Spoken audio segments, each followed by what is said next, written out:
Nous croyons en toi, Seigneur, tu es vie. Nous croyons en l'Esprit qui vient de toi et de ton Fils. Il soulève nos vies par la force de ton amour. Il nous rassemble en un seul peuple dans son Église. Nous croyons en toi, Seigneur, ton amour nous unit. Nous croyons qu'aimés de Dieu, nous sommes tous frères et que notre amour doit s'étendre à tout homme. Nous croyons que sauvés du mal et de la mort, nous sommes dans la vie nouvelle qui n'aura pas de fin. Nous croyons en toi, Seigneur, tu nous donnes la vie. Amen.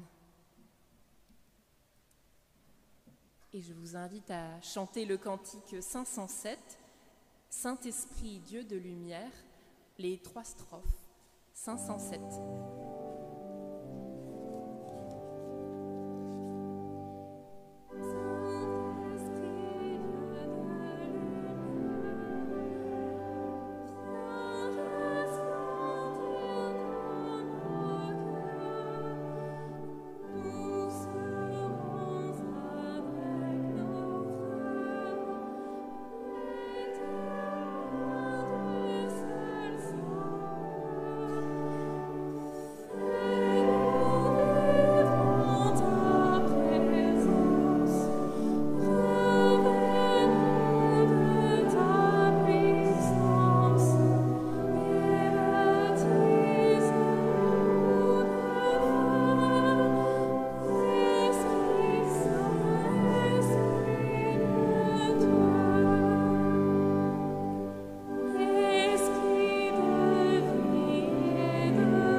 Je vous invite à vous asseoir.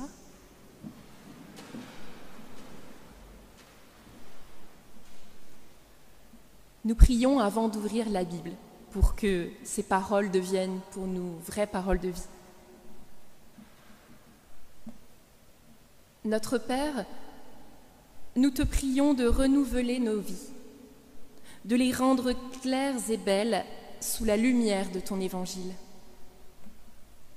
Que ta parole nous atteigne au plus secret de nous-mêmes.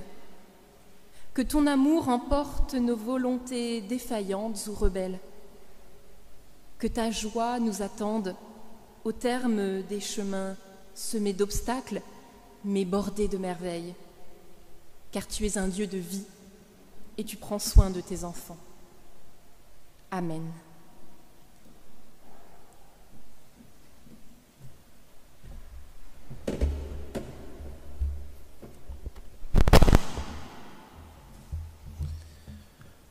Nous lisons le premier livre des rois au chapitre 19, versets 9 à 13.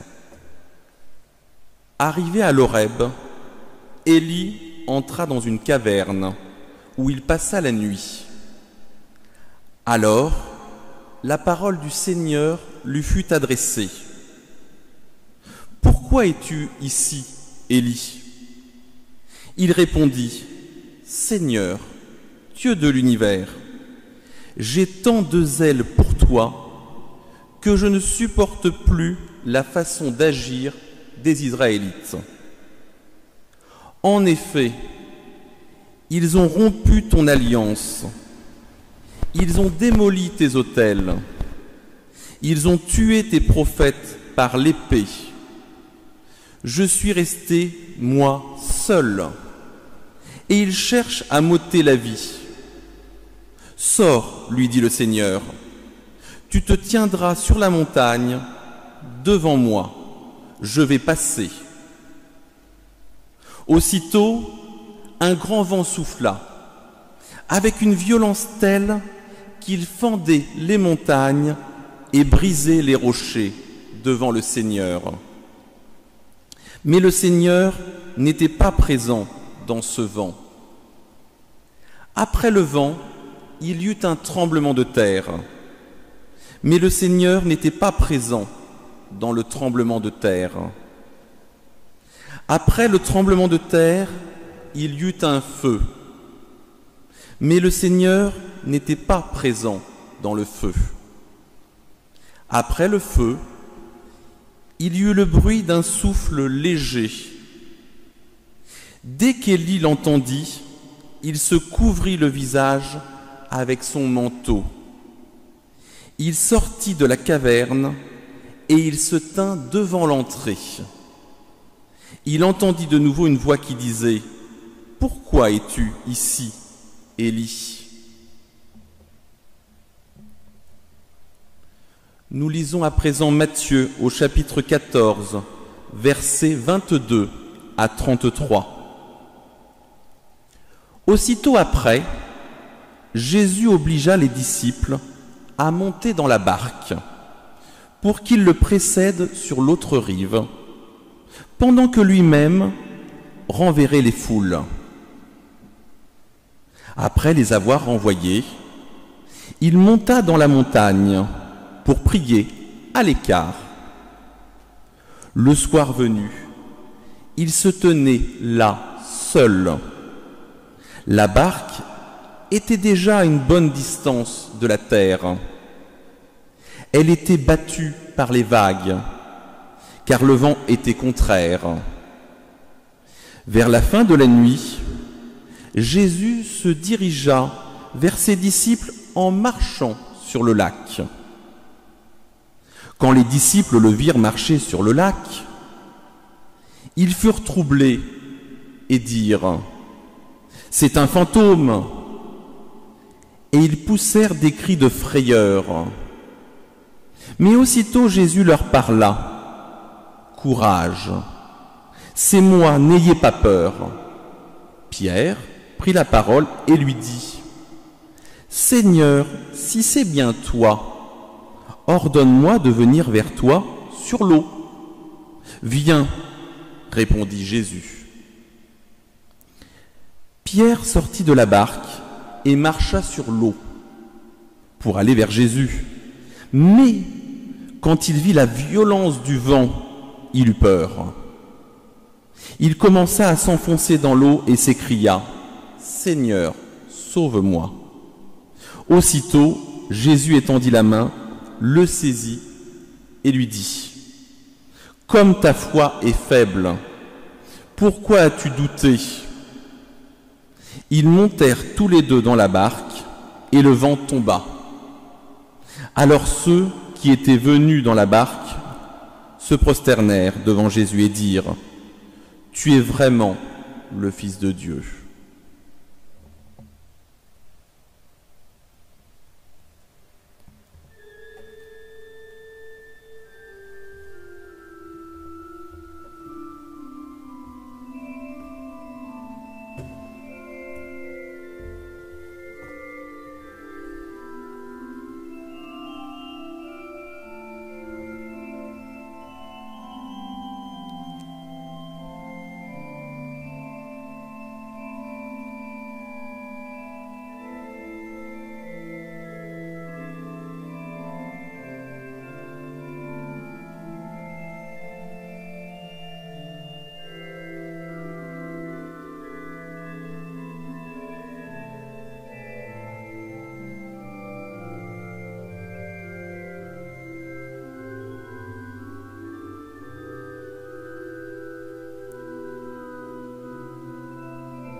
Marcher sur l'eau avec Jésus, voici un témoignage exclusif de Pierre.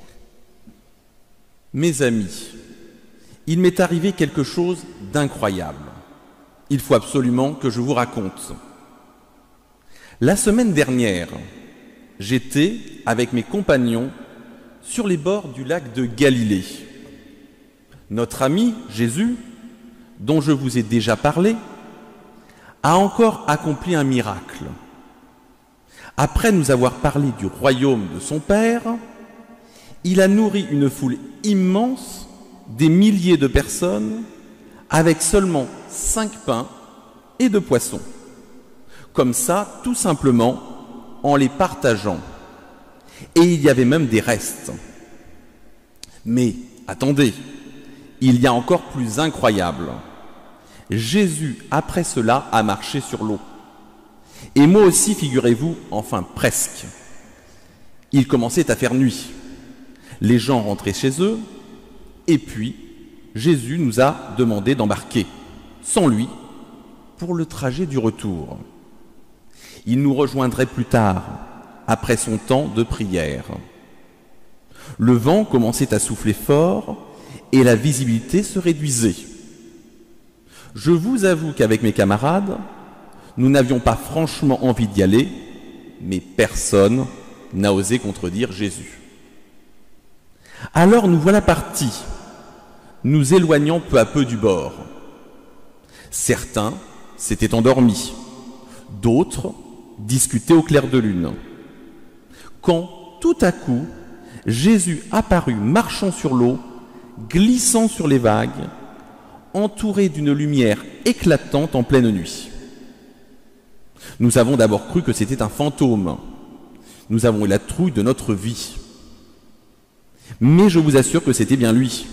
Il nous a dit « Courage, les amis, c'est moi, Jésus, n'ayez pas peur. » C'était tellement improbable que j'ai voulu vérifier par moi-même. Vous me connaissez, j'aime bien le titiller, Jésus. Je suis toujours le premier disciple à lui poser la question qui fâche, celle que personne n'ose poser. C'est à ce moment-là qu'il m'a appelé. « Viens, Pierre, rejoins-moi sur l'eau. » J'ai donc mis un pied en dehors de la barque, je n'en menais pas large. Puis un deuxième, et là je commençais à m'enfoncer dans l'eau, jusqu'aux genoux, jusqu'à la taille, jusqu'au cou. Alors j'ai crié au secours, et là Jésus m'a tendu la main. Il m'a attrapé par le bras avec une telle force, une puissance qui semblait venir d'ailleurs, et m'a ramené sain et sauf au bateau, puis sur la rive. J'étais tout mouillé, et au retour, il m'a passé un de ces savons. Je peux vous dire que c'était un mauvais quart d'heure à passer. Je grelottais, mes jambes tremblaient, je n'en revenais pas de ce qui s'était passé. Pourtant oui, Jésus avait bel et bien survolé le lac et m'avait sauvé de la noyade, de la tempête de mes angoisses et de mes faiblesses. Je n'étais pas tout seul, car il se tenait à mes côtés, même aux portes du désespoir et de la mort. J'en suis sorti mouillé, tout mouillé de cette expérience. Je sens que je ne suis plus le même désormais depuis que Jésus, le Fils de Dieu, m'a sauvé. Alors oui, mes amis, si vous voulez marcher sur l'eau, il faut sortir du bateau.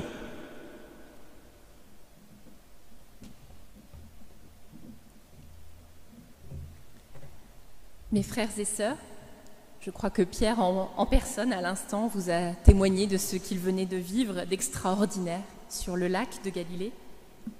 Il vous a dit à quel point il avait été étonné de voir Jésus marcher sur l'eau et surtout comment sa vie avait été transformée depuis.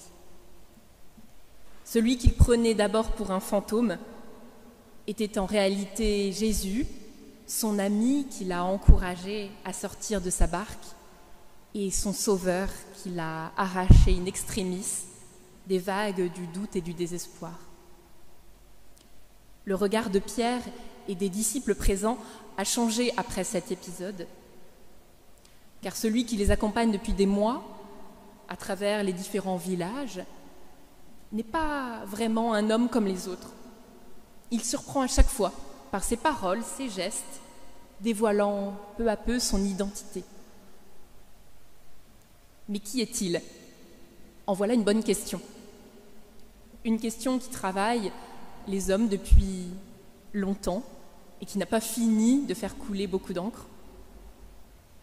Peut-être que certains ont l'impression d'avoir déjà trouvé la réponse, leur réponse, tandis que d'autres cherchent encore. Mais je vous rassure, c'est une question que nous nous posons tous, mais il n'existe pas une seule bonne réponse.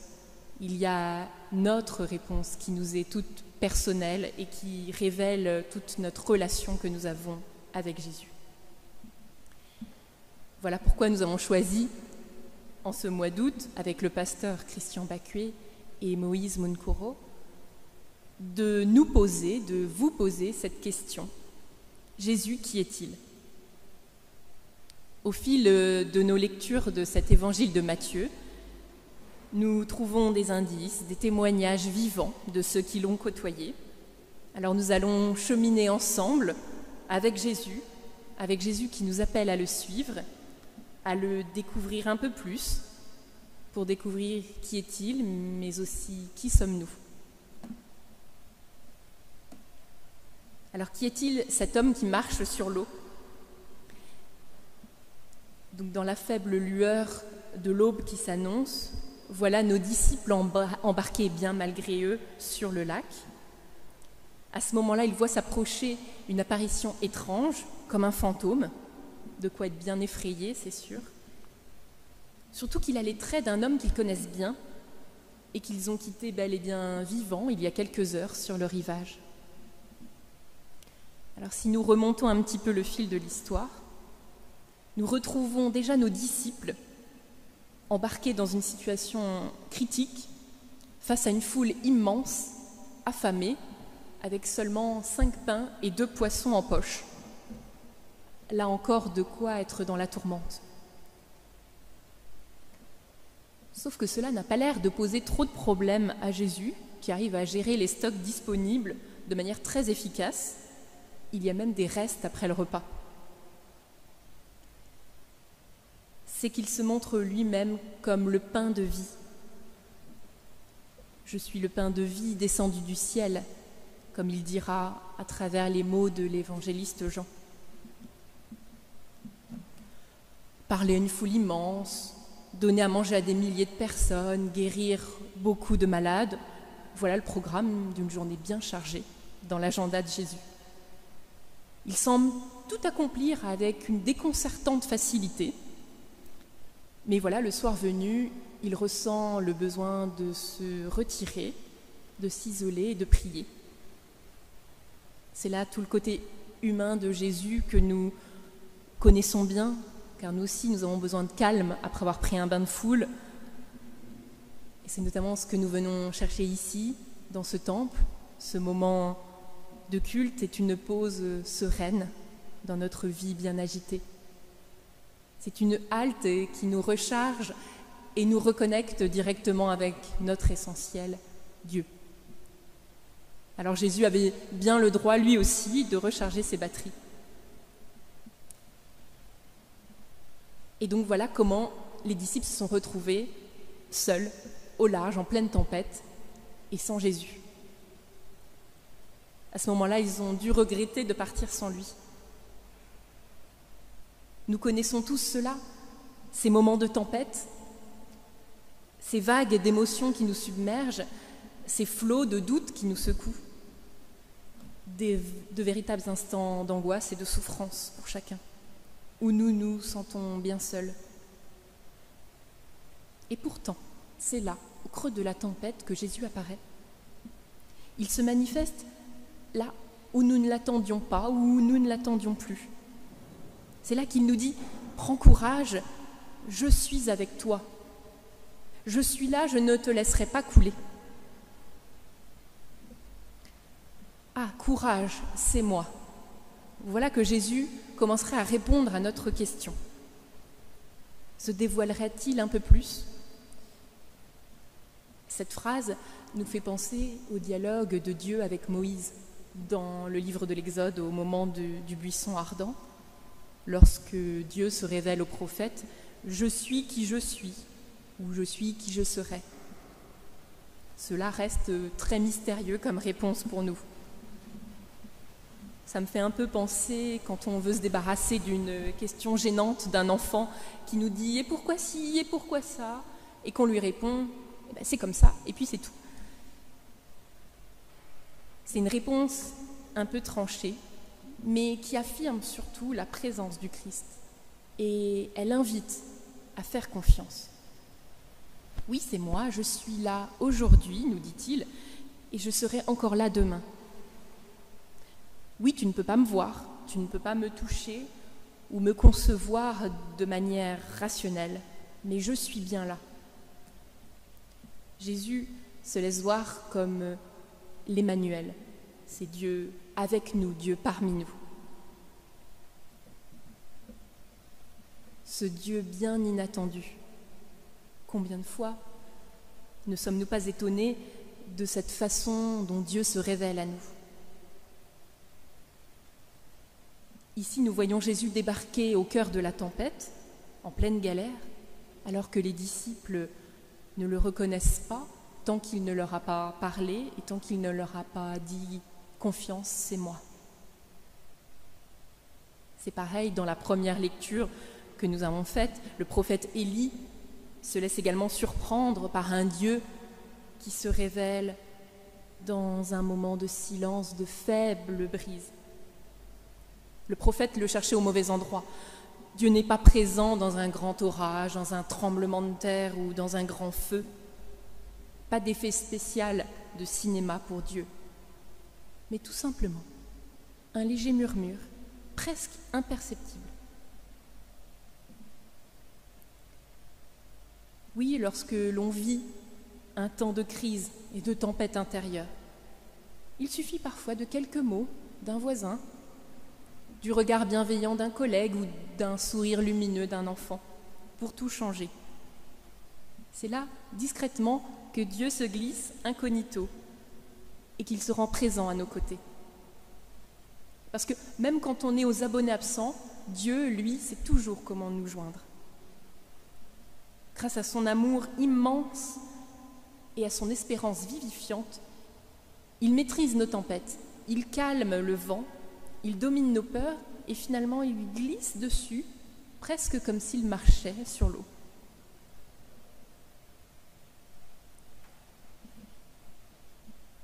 Notre Dieu est un Dieu de relation. C'est ce qu'il cherche avant tout, entrer en relation avec nous. Et il ne vient pas juste une fois nous sauver et pouf, retourne vers les cieux. Au contraire, Dieu vient pour entamer avec nous une relation à longue durée. Dieu nous propose un CDI. Il nous propose d'être un compagnon à durée infinie. Voilà une bonne nouvelle pour nous aujourd'hui. Il nous redit, toi, mon enfant, tu as du prix à mes yeux et je t'aime. Voilà ce qu'il veut nous faire comprendre chaque jour. Seulement, nous avons la tête dure et nous avons un peu tendance à l'oublier et à n'en faire qu'à notre tête. Alors c'est là que Dieu nous appelle à le rejoindre. Comme il a dit, « Viens, Pierre, rejoins-moi sur l'eau. Sors de ta barque et ose faire confiance. » C'est ainsi que Dieu entre en relation avec nous, par cet appel, cet encouragement à sortir. C'est vrai que nos pas sont encore vacillants. Au début, nos pieds commencent à s'enfoncer et comme Pierre, nous pensons que nous allons couler. Ce n'est pas si facile de sortir de notre bateau. Il faut quitter le confort, les habitudes bien rassurantes. Il faut aller au dehors, faire un saut dans l'inconnu. Pour cela, il faut sacrément de confiance. Et c'est vrai que faire confiance, c'est prendre un risque, car on n'est jamais sûr ni de soi, ni de l'autre. Car la confiance, elle est à double sens. C'est croire en l'autre et aussi croire en soi-même. Mais si Jésus appelle Pierre à le rejoindre sur l'eau, c'est qu'il sait qu'il en est capable et qu'il croit en lui. Et ensuite, lorsque le doute commence à envahir le disciple, quand il pense qu'il va couler, son cri d'appel « Seigneur, sauve-moi » est plein de confiance. C'est finalement une réelle confession de foi en Jésus que Pierre nous fait. Parce que confiance et foi sont voisines, elles ont les mêmes racines. Certes, Pierre a encore une foi fébrile, elle est encore un petit peu vacillante, mais elle ne demande qu'à croître. Et ce qui est le plus important, c'est qu'il est entré en relation avec Jésus. Alors ensuite, quand Pierre et Jésus vont rejoindre la barque, aussitôt, la tempête va s'arrêter. Et là, ce sera le temps d'une rencontre parfaite entre les deux hommes, un temps de véritable communion où toutes les peurs vont disparaître et vont laisser cette place à cette relation de confiance. Oui, Pierre a trouvé son CDI, il a trouvé son compagnon à durée infinie. Au final, au-delà de tous les noms que nous pouvons lui donner ou des catégories dans lesquelles le ranger, quoi qu'il soit pour nous, qu'il soit Christ, Sauveur, Fils de Dieu, Jésus est avant tout présent avec nous. Et pour chacun d'entre nous, il dit « Je suis Emmanuel, Dieu est avec vous ». Il partage nos angoisses, il se révèle doucement au creux de nos tempêtes et ne nous laisse pas sombrer. Alors à chacun de nous de reconnaître cette présence discrète, inattendue de Jésus, qui nous dit confiance, n'ayez pas peur, je suis là, aujourd'hui et encore demain. Je ne vous promets pas que la traversée sera facile, mais je vous assure une arrivée à bon port. Amen.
C'est maintenant le moment de la Sainte Seine. Je vous invite à louer notre Dieu. Par toute la terre, ta parole vient à la rencontre des hommes et des femmes, les interpelle au plus profond d'eux-mêmes.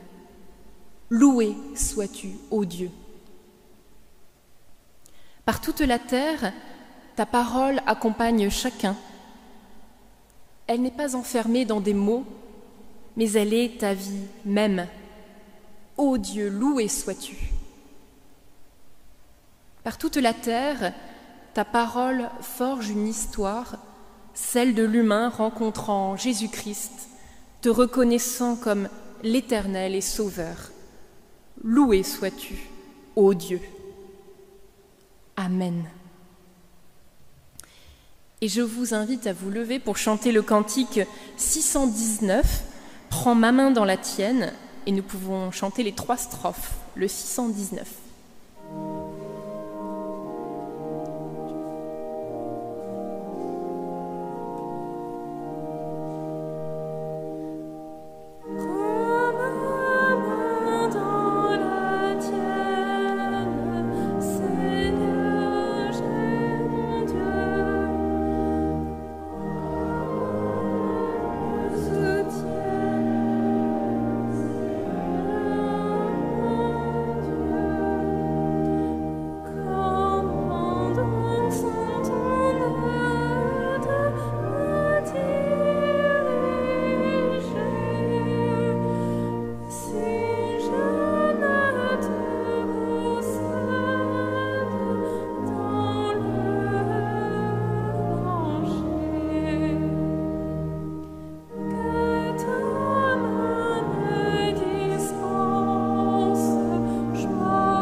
Voici les paroles d'institution.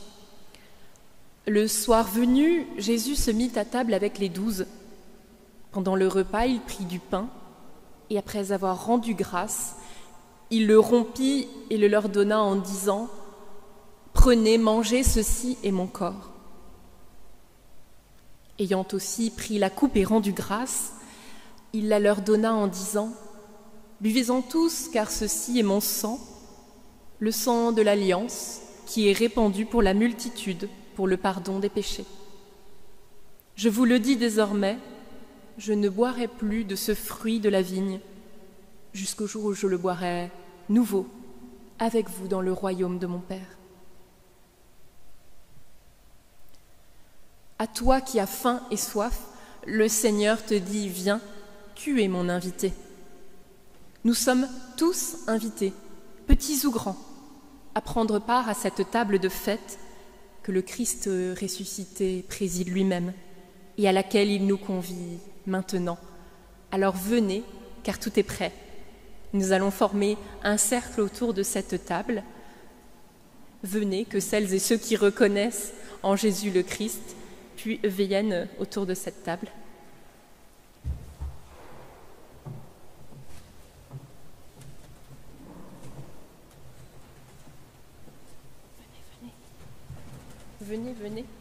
Venez, n'ayez pas peur, on va faire un cercle.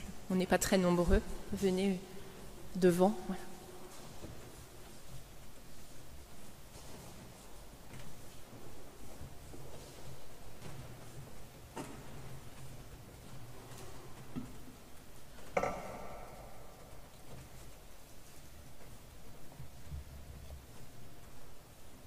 Nous prions.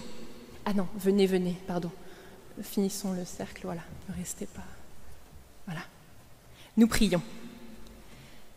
Comme les épis, jadis éparses dans les campagnes, et comme les grappes autrefois dispersées sur les collines, sont maintenant réunies sur cette table, dans ce pain et ce vin, Qu'ainsi, Seigneur, toute ton Église soit bientôt rassemblée des extrémités de la terre dans ton royaume. Unis dans le même esprit, nous pouvons dire avec confiance cette prière que nous avons reçue du Sauveur. Notre Père, qui es aux cieux, que ton nom soit sanctifié, que ton règne vienne, que ta volonté soit faite sur la terre comme au ciel. Donne-nous aujourd'hui notre pain de ce jour. Pardonne-nous nos offenses, comme nous pardonnons aussi à ceux qui nous ont offensés, et ne nous laisse pas entrer en tentation, mais délivre-nous du mal, car c'est à toi qu'appartiennent le règne, la puissance et la gloire, au siècle des siècles. Amen.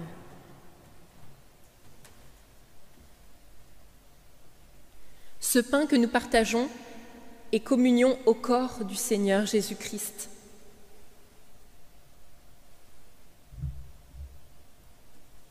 Et cette coupe de bénédiction pour laquelle nous rendons grâce est communion au sang de notre Seigneur Jésus-Christ. Nous allons faire passer les plats de pain et ensuite je passerai avec Benjamin pour passer le vin. Au milieu, dans les godets jaunes, c'est du jus de raisin et autour, rouge, c'est du vin. Voilà. Le Seigneur est avec vous tous.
Nous prions.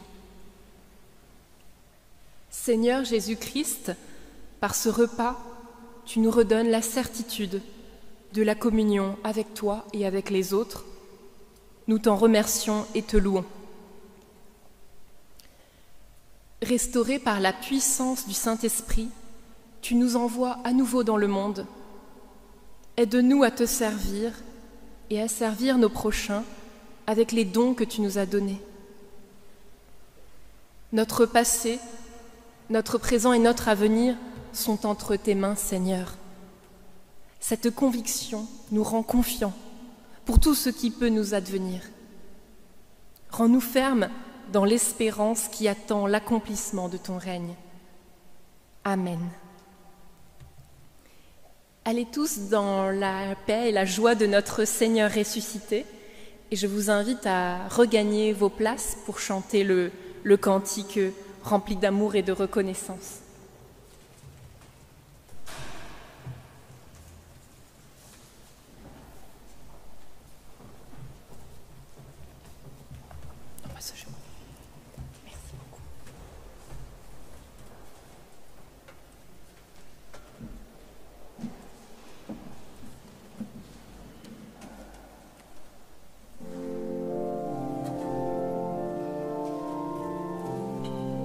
C'est le 245.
Vous pouvez vous asseoir.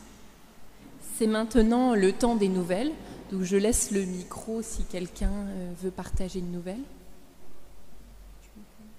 Tu veux que je dise ?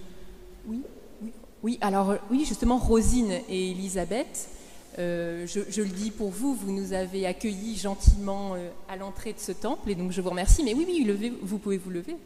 Oui, comme ça on vous voit bien. Voilà, mais on vous remercie pour cet accueil. Je crois que vous avez préparé un petit jus de l'amitié pour pouvoir prendre un petit moment convivial à la fin de ce culte, échanger un peu quelques nouvelles. Je souhaite la bienvenue à ceux qui seraient ici pour la première fois, ceux qui seraient de passage, qui viennent quelques fois dans ce temple. Vraiment, vous êtes la bienvenue, vous êtes ici chez vous. Et si certains veulent plus d'informations sur notre paroisse, sur les activités, et notamment recevoir la newsletter tous les vendredis, dans votre feuille bleue, vous pouvez remplir vos coordonnées et me les remettre, ou les remettre à Elisabeth et Rosine, qui transmettront à notre secrétaire. Voilà. Donc un grand merci à vous pour l'accueil. Je remercie Marie-Pierre qui est à l'orgue aujourd'hui, et je remercie Benjamin qui m'a aidé dans la liturgie. Voilà.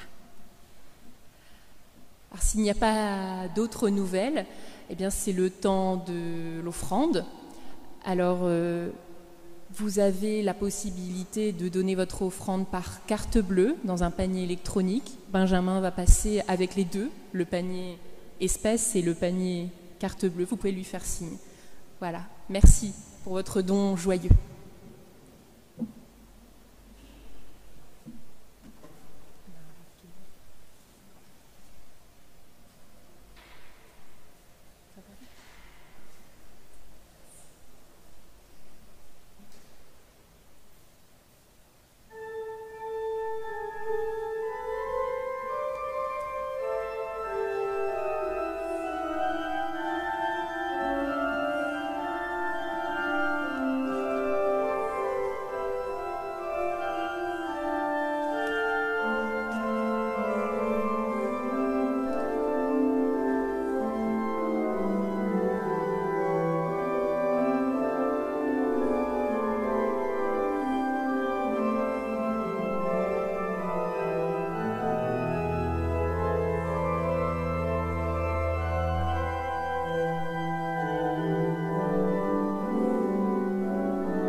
Benjamin qui va nous unir dans la prière d'intercession.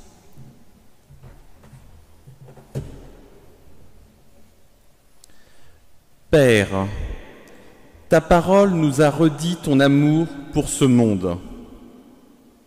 Nous te prions pour les responsables politiques, afin qu'ils puissent agir dans le sens du bien commun et toujours privilégier les intérêts collectifs avant ceux individuels. Nous te prions pour les plus démunis, les personnes à qui l'on ne donne pas la parole, que ceux-ci puissent être écoutés, que leurs frères soient à leur écoute et montrent de la compassion et de l'empathie envers eux.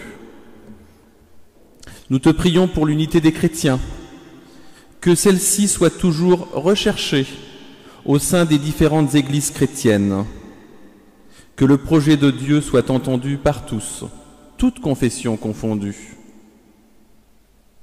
Nous te prions pour les personnes qui sont parties en vacances, pour ceux qui ne le peuvent pas et ceux qui ne prennent pas le temps de s'accorder une pause estivale. Mets en nos cœurs un esprit de calme et de sérénité pour pouvoir se reposer et profiter de nos proches durant ce temps estival. Nous te prions pour nos familles, qu'il y règne un climat de paix et d'amour, pour que nos paroles et nos actes soient toujours ajustés et réfléchis pour une vie familiale harmonieuse. Nous te prions pour les personnes en difficulté, financières, matérielles, sanitaires ou sociales. Donne-leur, Père, la force de l'espérance et la joie de la foi en notre Seigneur. Nous te présentons nos prières. Accorde-nous la grâce de les exaucer. Amen.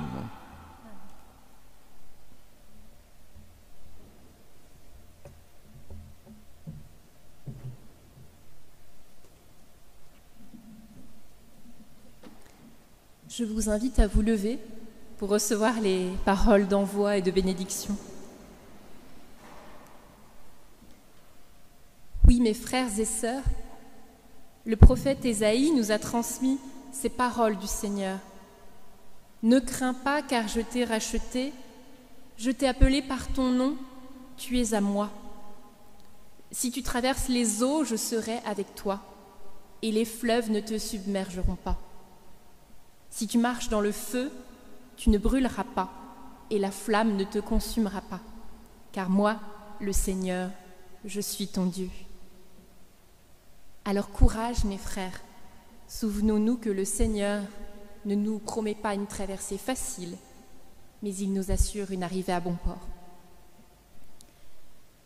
Que Dieu vous bénisse et vous garde, que sa parole en vous chemine, et aujourd'hui, Dieu souffle sur votre vie un souffle de paix et de joie, et il vous ouvre à l'infini de sa grâce. Amen. Et je vous invite à terminer ce moment de culte avec le chant « Toi qui disposes », le 631. On peut chanter les 3 strophes. « Toi qui disposes ».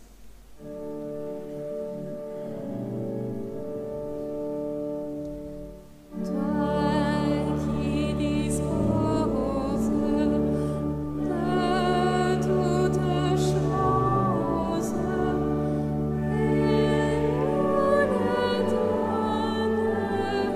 ô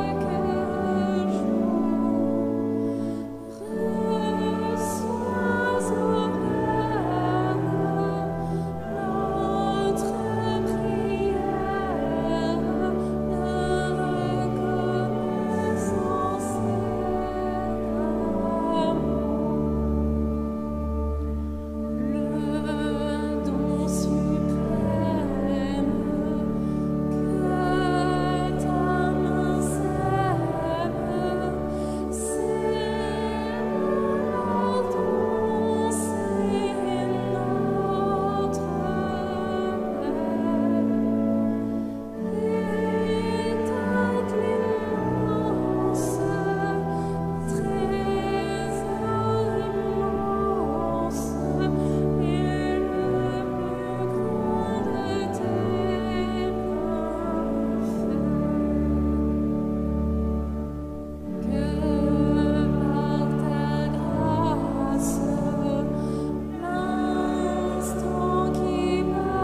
très bon dimanche à tous et une belle fin d'été à vous. Merci.